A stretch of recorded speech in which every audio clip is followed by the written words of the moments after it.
The worship of Baal, Molech, Chemosh, or by whatever name, was sun worship. The form of his worship is described in the words of the Bible about Ahaz, in 2 Chronicles 25 verses 2 and 3. Moreover, he burnt incense in the valley of the son of Hinnom, and burnt his children in the fire, after the abominations of the heathen, whom the Lord cast out before the children of Israel.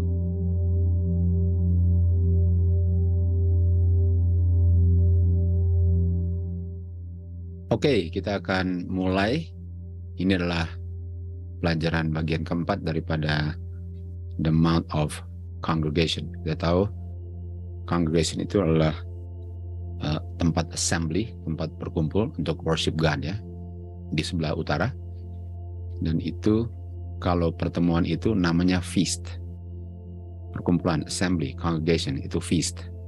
Artinya feast itu penting sekali karena disitulah kita berkumpul di hadapan tahta Bapa dan sembah Bapa dari bulan ke bulan, minggu ke minggu, dan pertemuan yang sudah ditetapkan appointed time tahunan kan.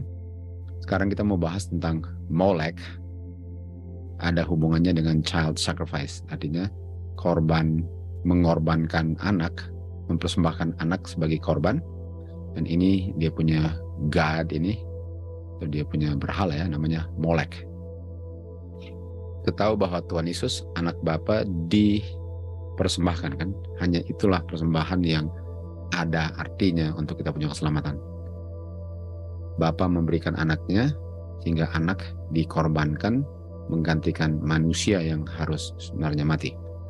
Jadi sebagaimana itu adalah kebenaran Bapa melalui anak, setan pun mau meniru dalam segala hal. I will be like the Most High kan. Setan pun mau meniru hal itu, dan dalam dia punya feast, dalam hari sabatnya sebagai tanda, dan dalam dia punya pengorbanan anak-anak pun dia meniru. Dan ini semua ada hubungan dengan penyembahan matahari, penyembahan berhala, dan dia punya feast karena ini dilakukan waktu mereka berkumpul sama-sama. Kalau kita lihat gambar ini kan, di situ mereka sedang assemble together. Dan mereka mempersembahkan anak kepada mereka punya dewa. Dan dewa ini kita kenal sebagai Molech. Walaupun namanya banyak, tapi bicara tentang hal yang sama. Di 1 Raja-Raja 11, mulai ayat 5 dikatakan, Solomon went after Ashtoreth, the goddess of Zidonians ya. Jadi sekarang dia mulai menyembah goddess daripada Zidonians, dan after Milcom, the abomination of the Ammonite. Jadi ada God Ashtaroth, ada God Milcom, dan inilah kekejian semua. Ini semua kekejian sama dengan di Yehezkiel 8 ayat 6, dan Solomon melakukan yang jahat di hadapan Tuhan.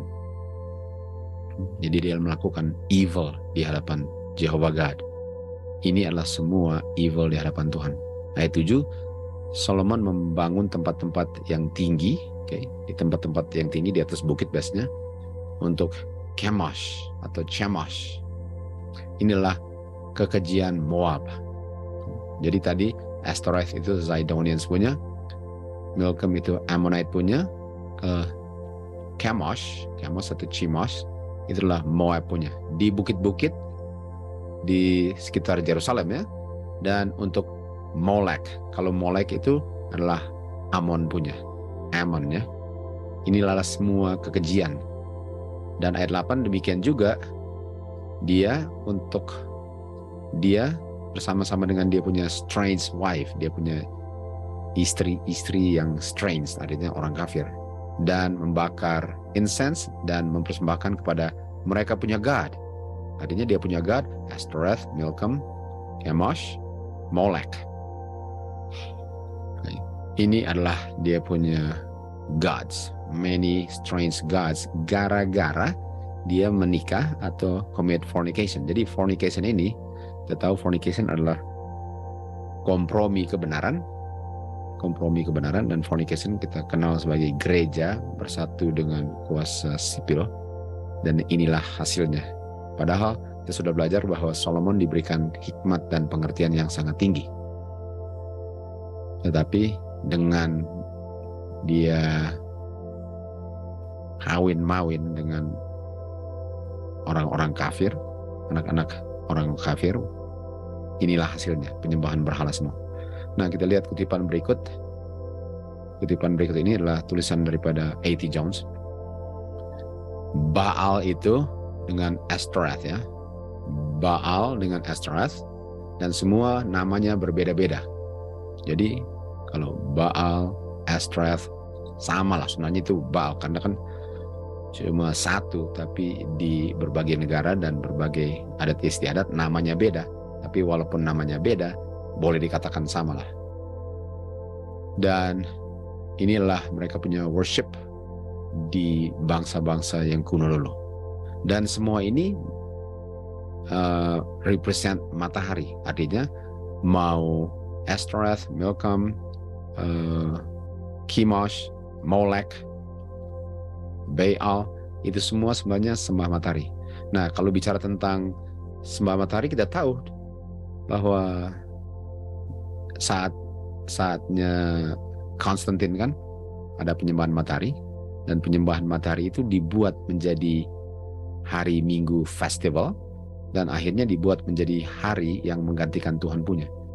Jadi ini penyembahan berhala ini ada hubungan dengan hari Minggu. Dan hari Minggu adalah festival, adalah feast. Sebagaimana hari Sabat, hari ke-7 adalah feast. Di Imamat 23 ayat 3, itu adalah feast.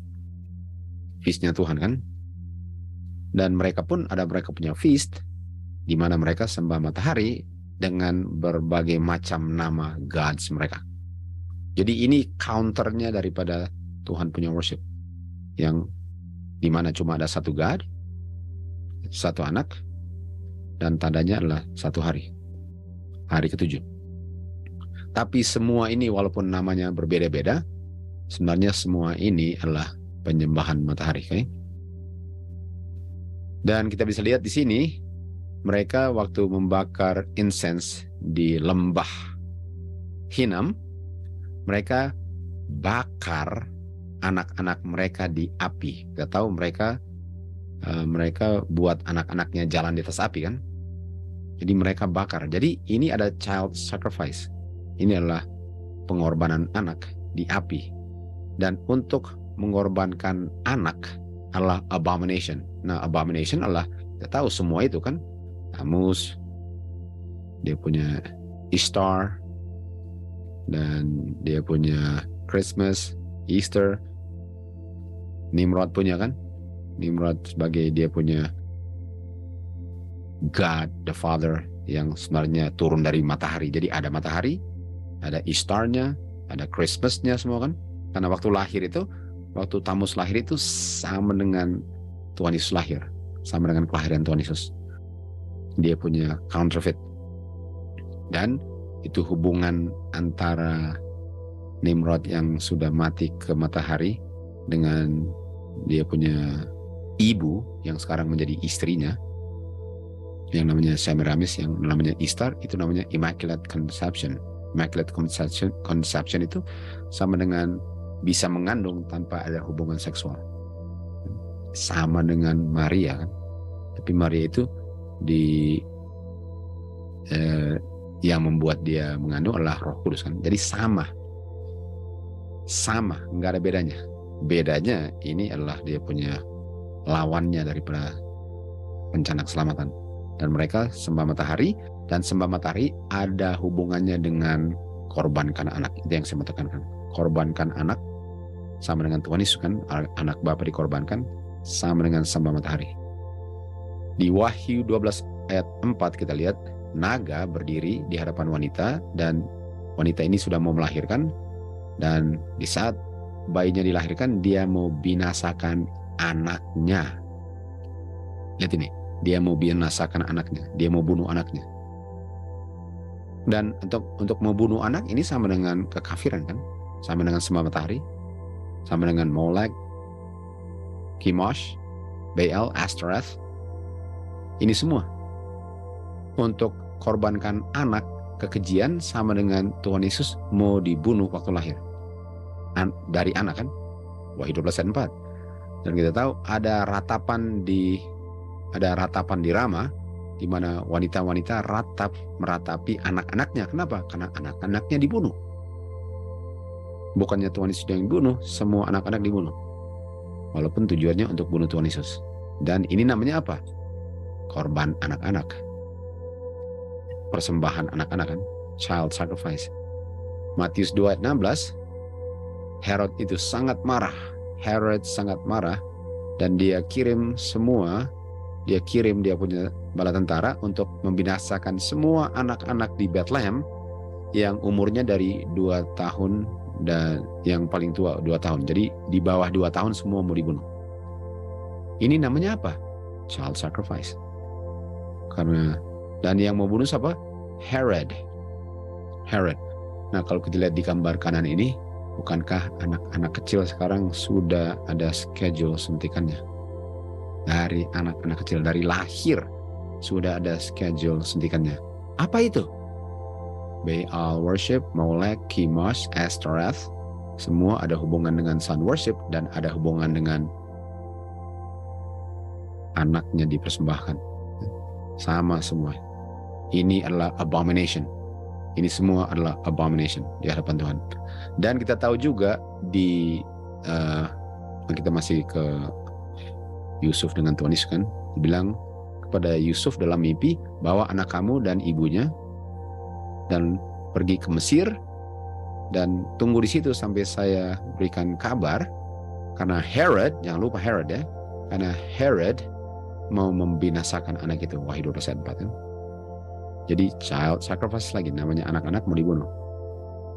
Dan di Keluaran 1 ayat 22, Firaun perintahkan kepada orang-orang, setiap anak yang lahir harus dilempar ke sungai.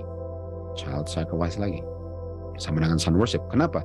Karena waktu mereka child sacrifice, bunuh anak bayi, itu adalah persembahan yang diberikan kepada mereka punya gods. Itulah persembahan. Sama dengan penyembahan matahari. Yang tadi kita baca E.T. Jones bilang. Nah, kita baca di Great Controversy, nubuatan mengatakan bahwa di Wahyu 12, dragon mau membunuh Kristus waktu dia lahir.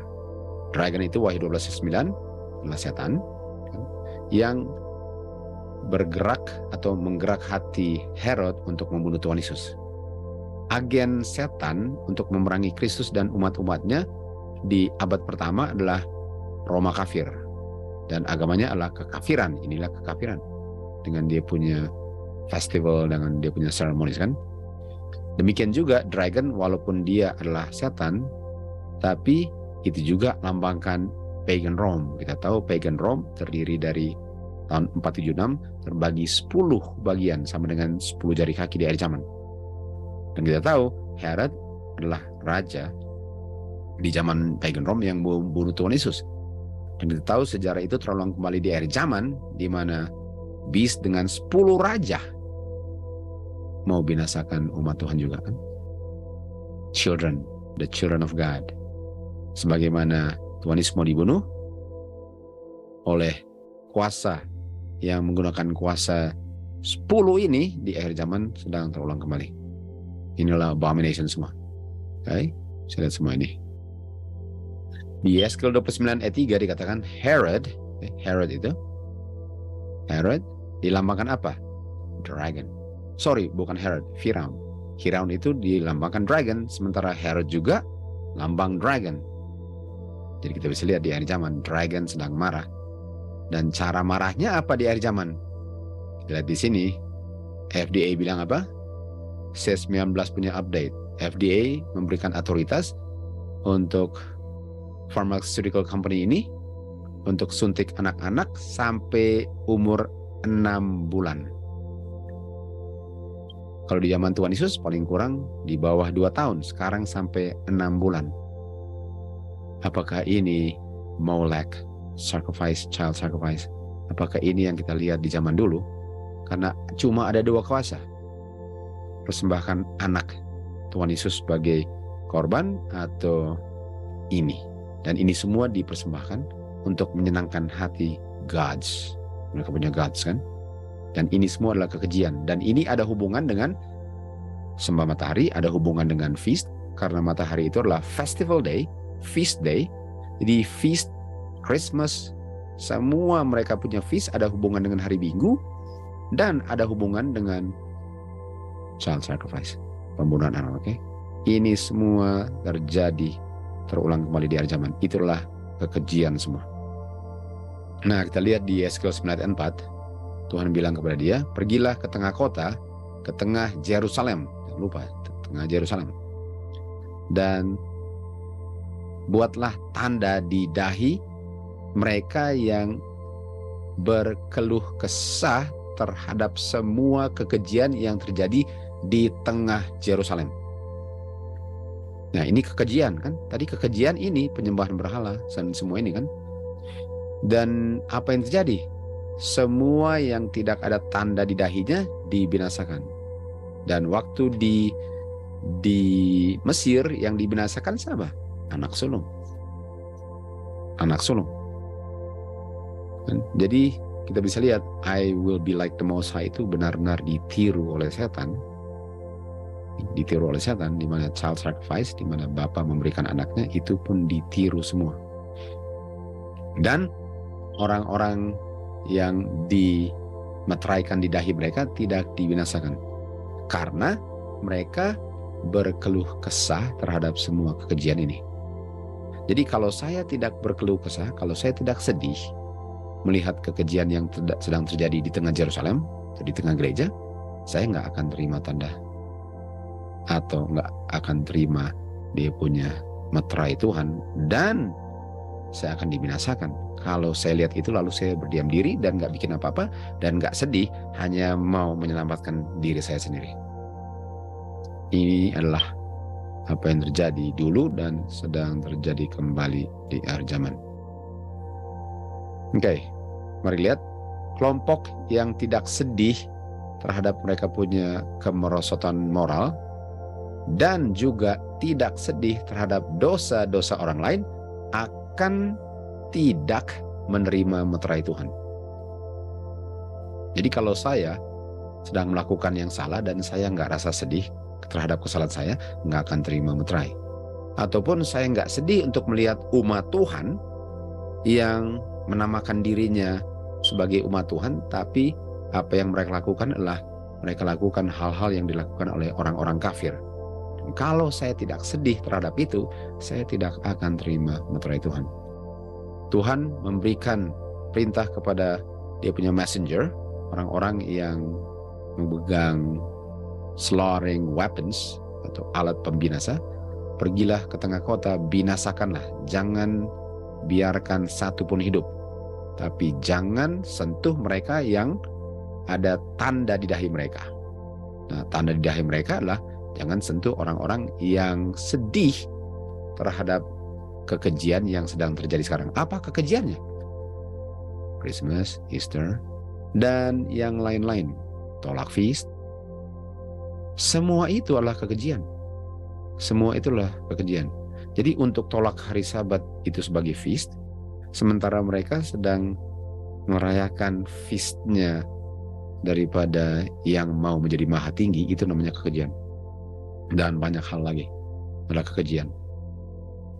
Semua akan dibinasakan kecuali tentu saja bertobat. Oleh sebab itu, kabaran sedang diberikan, Sabbath more fully diberikan, dan itulah yang menjadi titik ukur apakah mereka terima atau enggak. Di saat sudah diberikan kebenaran, the last message of mercy sudah diberikan, dan mereka tolak, sudah nggak ada kesempatan lagi, karena kesempatan the last message of mercy mereka sudah tolak. Kita lihat di sini, the Lord's sanctuary. Itu sanctuary itu di mana tempat pembantaian adalah gereja. Dan gereja yang mengaku gereja tubuh Kristus lah yang pertama menerima murka Tuhan. Sesuai dengan terang kan? Kenapa? Karena mereka melakukan kekejian yang dilakukan oleh orang-orang yang tolak Tuhan. Mereka melakukan kekejian yang adalah kekejiannya yang mulai dengan Lucifer menjadi setan, sementara mereka mengaku sebagai pengikut Kristus. Orang-orang yang ancient man, orang-orang apa ya bahasa Indonesia, orang-orang yang ketua-ketua di gereja lah, yang sudah dipercayakan terang, yang seharusnya menjaga kebenaran agar umat Tuhan bisa dijaga kebenarannya telah mengkhianati kepercayaan yang telah dipercayakan kepada mereka. Mereka mengambil posisi bahwa mereka bilang apa? Kita nggak perlu lihat kuasa Tuhan di akhir zaman ini. Sudah berubah. Dulu dan sekarang sudah berubah. Dan pernyataan mereka ini membuat mereka lebih percaya dalam kebohongan mereka sendiri. Mereka bilang Tuhan nggak akan berbuat baik, Tuhan nggak akan berbuat jahat. Artinya walaupun kita melakukan yang jahat, Tuhan nggak akan binasakan kita. Nah, kita sudah belajar itu kan, ajaran tentang the character of God, bahwa Tuhan tidak membinasakan. Dia terlalu baik untuk mau membinasakan umatnya. Ini akhir zaman, kita sudah belajar itu kan. Dia terlalu baik, dia terlalu merciful untuk umat Tuhan dibinasakan. Jadi kita mau bikin apa saja nggak apa-apa. Dan pekabaran mereka apa? Damai dan aman. Biarpun kita berdosa, damai dan aman karena Tuhan merciful. Adalah seruan orang-orang yang dikatakan yang Tuhan tidak pernah akan percayakan lagi pekabaran bagi mereka karena mereka tidak mau membunyikan suara trompet, dan bunyinya ialah untuk menunjuk dosa-dosa umat Tuhan, dosa-dosa gereja dan dosa dunia. Kalau kita lihat di Great Controversy, artinya kalau kita nggak mau bilang dosa-dosa yang sangat jelas di gereja Tuhan, kita nggak akan dimeteraikan. Dan kita nggak akan dipercayakan pekabaran kalau pekabaran itu kita tidak dengan setia kabarkan. Kalau kita bilang tenang saja, nggak apa-apa. Walaupun kita berdosa, nanti kita dirubahkan di awan-awan. Tuhan nggak mau satu pun binasa. Itu akan dibinasakan.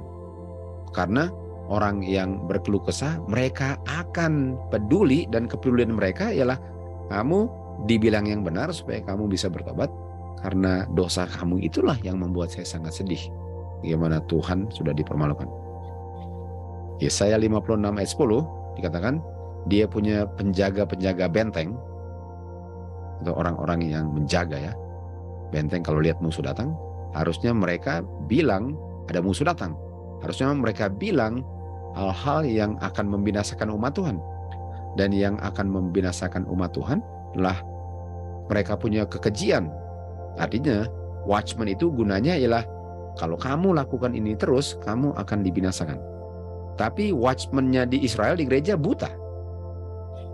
Jadi bagaimana dia mau bilang bertobat dan jangan lakukan itu kalau dia buta?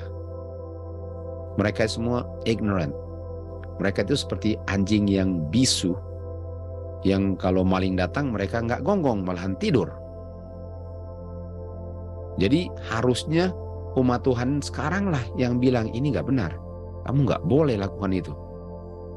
Hari Sabat itu feast, kamu harus rayakan sebagai feast karena itu feast.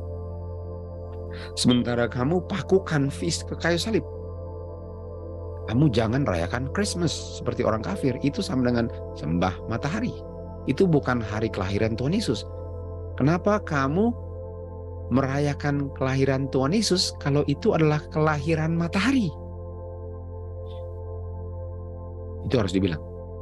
Dan merayakan Easter juga. Easter, Semiramis. Kenapa kamu percaya doktrin Trinitas? Kalau itu asal usulnya adalah kekafiran. Ini semua kan pekabaran ini dikabarkan. Tapi kalau mereka nggak mau dengar, oke. Itu tanggung jawab mereka. Yang penting kita nggak bisa berdiam diri karena kita sangat peduli dengan Tuhan punya kebenaran yang nampaknya hanya dalam pengakuan saja, tapi sedang diinjak-injak yang mengaku umat Tuhan. Kita lihat di testimoni 5, kekejian-kekejian yang mana orang-orang yang setia sedang berkeluh kesah adalah kekejian yang bisa dilihat mata manusia. Tentu saja ada kekejian yang nggak bisa dilihat mata manusia kan. Sebagaimana kekejian yang membuat jealous, cemburu Tuhan, Holy God itu. Cemburu, kita tahu tuh, cemburu Tuhan dengan cemburu manusia beda ya. Cemburu Tuhan itu sama dengan kok kamu sudah diberkati, sudah diberikan segala-galanya, tidak ada yang berkekurangan. semua yang membuat kamu senang, semua yang membuat kamu hidup, semua yang membuat kamu sejahtera dalam kehidupan kamu diberikan dari Tuhan. Kenapa setelah itu kamu sekarang sembah si penipu ini? Itu namanya jealousy. Jadi jealousy yang tidak patut adalah kalau kamu nggak ada urusan untuk cemburu, karena itu bukan urusan kamu. Tapi jealousy-nya God ini dia punya urusan.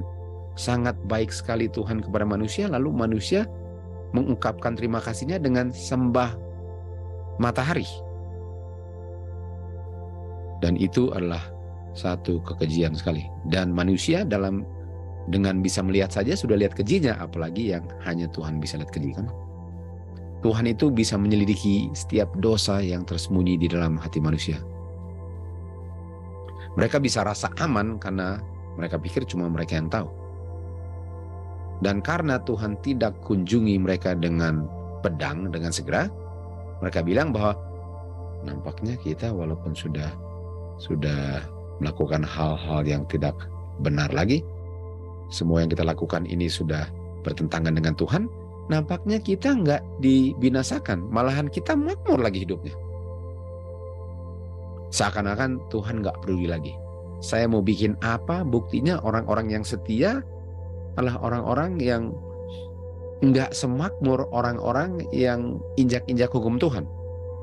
Dan pengertian mereka ini membuat mereka lebih berani untuk melakukan hal-hal yang nampaknya tidak ada dia punya ganjaran.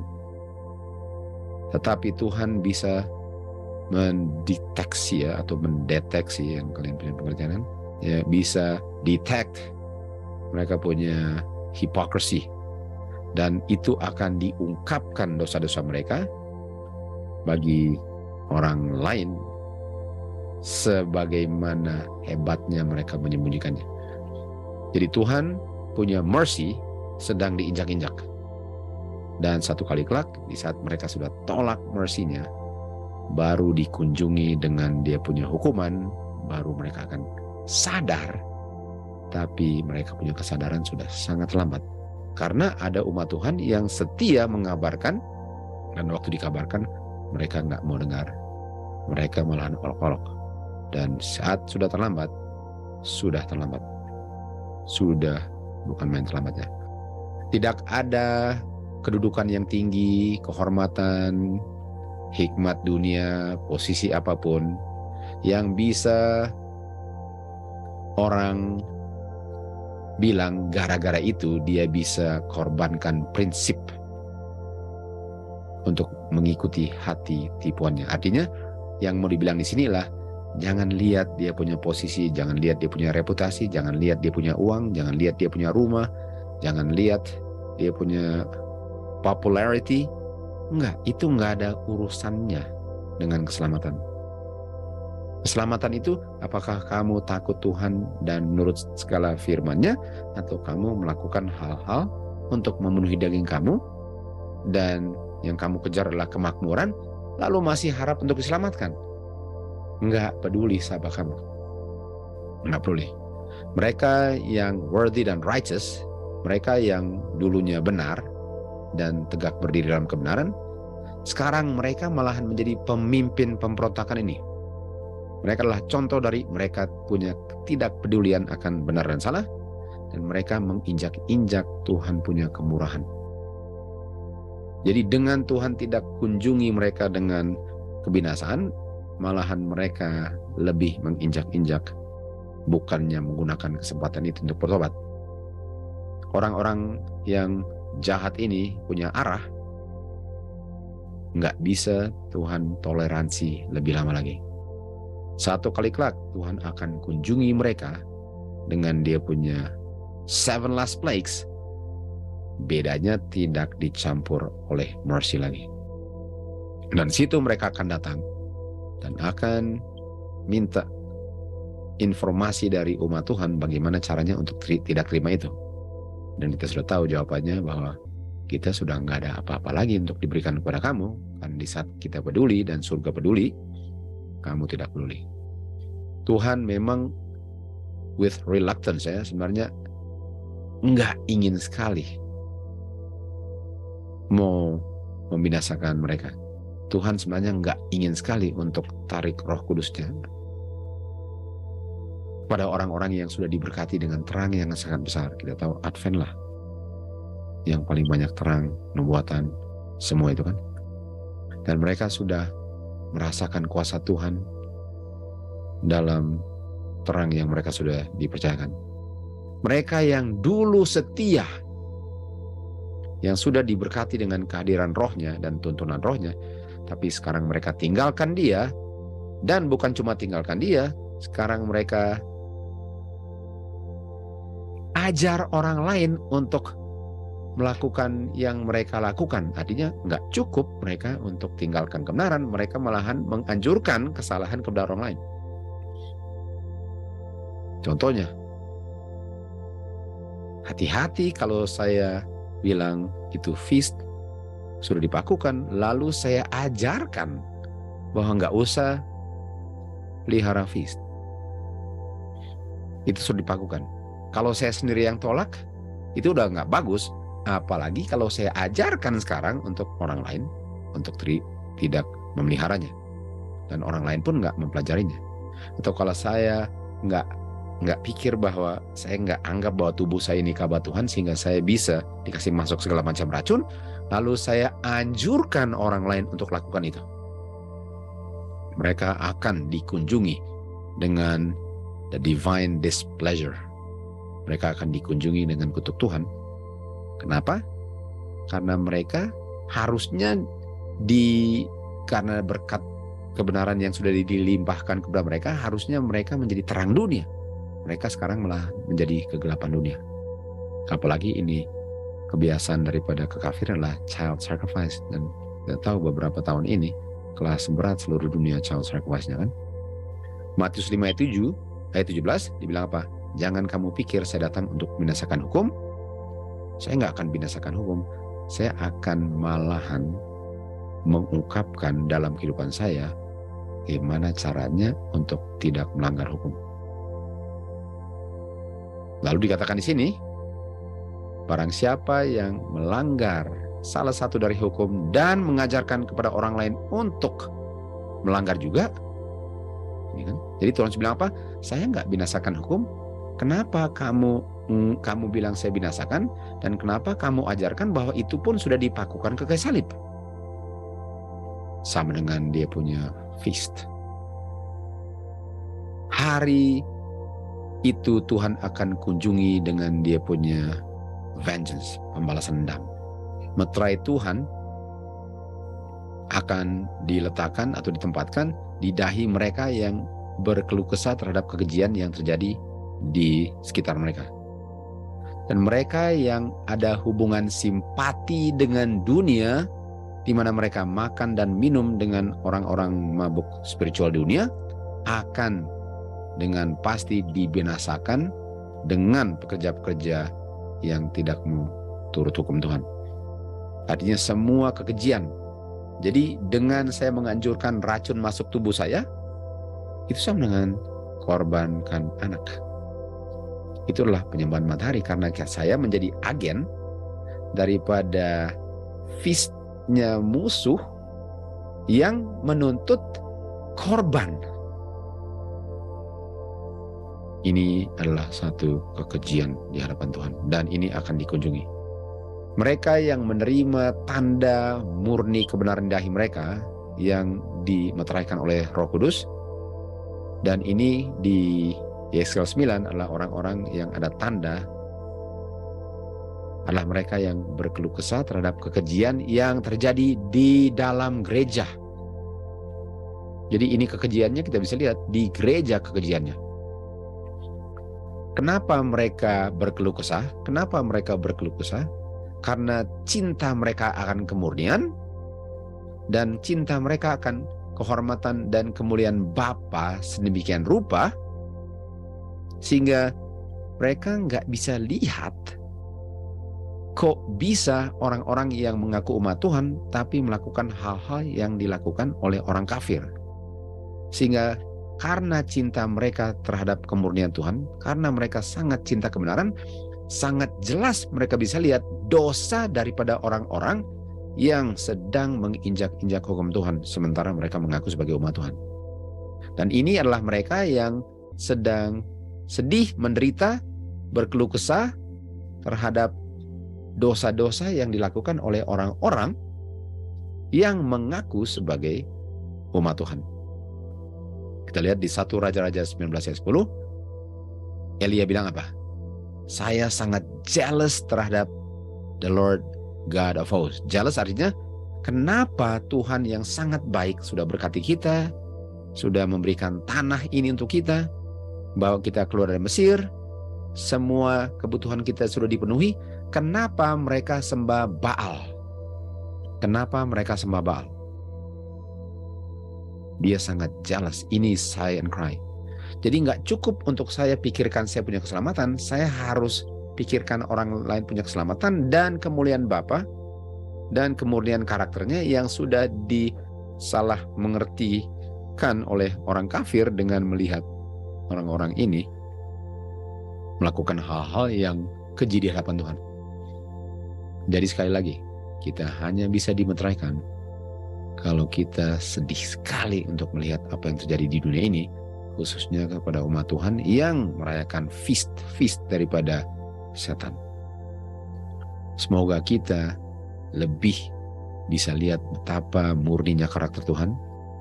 Dan hanya dengan mencintai kemurnian karakter itulah saya bisa sedih untuk melihat kenapa umat Tuhan yang dinamakan dengan kebenaran Tuhan tapi melakukan hal-hal kekejian orang-orang kafir.